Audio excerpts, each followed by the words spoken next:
अभी आपको अहम खबर देंगे। कप्तान की आवाज पर अरकान कौमी असेंबली इस्तीफे पेश करने के लिए तैयार। पीटीआई के 123 अरकान जुमेरात को स्पीकर के सामने पेश होंगे। अरकान स्पीकर राजा परवेज अशरफ के रूबरू मुस्ताफी होने की तस्दीक करेंगे।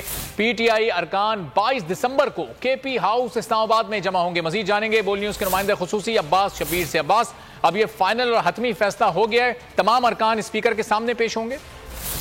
जी अरबाब, इमरान खान ने ये हिदायत की है कि पाकिस्तान तहरीक इंसाफ के कौमी असम्बली के जो तमाम अरकान हैं वो इस्लामाबाद पहुंचे, केपी के हाउस पहुंचे, जहां पर खुद स्पीकर राजा परवेज अशरफ के सामने पार्लियामेंट हाउस जाकर अपने इस्तीफे देने का फैसला किया गया है कि ये इस्तीफे राजा परवेज अशरफ के रूबरू पेश होकर दें और इसकी तस्दीक करें।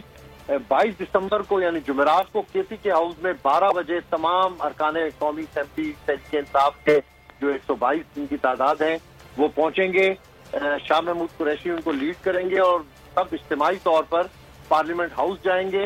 उसमें उनके जो इत्तेहादी हैं अवामी मुस्लिम लीग के सरबराह शेख रशीद को भी ये पैगाम पहुंचा दिया गया है, वो भी केपी के हाउस पहुंचेंगे और ये शाह महमूद कुरैशी तमाम अरकान को लेकर स्पीकर हाउस जाएंगे, स्पीकर ऑफिस जाएंगे, जहां पर वो उनके सामने पेश होकर इस्तीफों की तस्दीक करेंगे। साथ साथ ये भी बताया गया कि इमरान खान ने ये वाज़े तौर पर हिदायत जारी की है तमाम अरकान को कि वो इस्लामाबाद पहुंचे और जुमेरात को केपी के हाउस पहुंचे, जहां से सब इज्तिमाई तौर पर पार्लियामेंट हाउस जाए, राजा परवेज अशरफ के सामने इस्तीफों की तस्दीक। ठीक है अब्बास शबीर, बहुत शुक्रिया। इस बारे में आपसे मजीद भी जानते रहेंगे।